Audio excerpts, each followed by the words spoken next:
لڑکی نے ایک دن اپنی ماں سے اپنے بوائے فرینڈ کے ساتھ ہم بستر ہونے کی اجازت مانگی۔ عقلمند ماں نے کچھ سوچ کر بیٹی سے اجازت دینے کے لیے ایک شرط پر ایک ہفتہ کی مہلت مانگ لی۔ شرط یہ کہ وہ بادشاہ کے محل کے سامنے رکے، اور جب بادشاہ اپنے قافلہ سمیت محل سے نکلے تو ایک بے ہوش انسان کی طرح خود کو اس کے سامنے گرا دے، اور جو گزرے وہ ماں کو سنائے۔ لڑکی نے ایسا ہی کیا تو بادشاہ خود گھوڑے سے اترا اور خود ہی اس کی حالت درست کی اور پھر اسے اچھی حالت میں گھر پہنچانے کا حکم دیا۔ ماں نے دوسرے دن بھی ایسا کرنے کا کہا، چنانچہ لڑکی نے ایسا ہی کیا۔ اس دفعہ بادشاہ نے اس کی طرف کوئی توجہ نہیں دی اور اسے اپنے حال پر چھوڑ کر آگے بڑھا۔ وزیر نے بھاگ کر لڑکی کو سنبھالا، اس کی حالت درست کی اور آگے بڑھ گیا۔ تیسرے دن لڑکی نے خود کو وزیر کے سامنے گرایا، لیکن اس دفعہ وزیر نے بھی کوئی توجہ نہیں دی۔ دستے کے کمانڈر نے آگے بڑھ کر اسے جا کر اسے سنبھالا دیا۔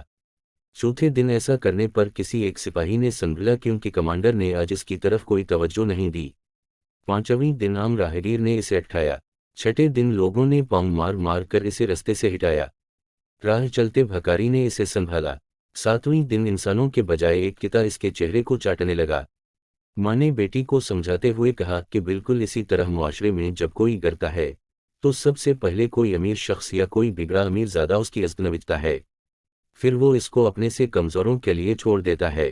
اسی طرح ہوتے ہوتے ایک دن وہ گلی کے کتوں لفنگوں کے لیے ایک سستا مال بن جاتا ہے۔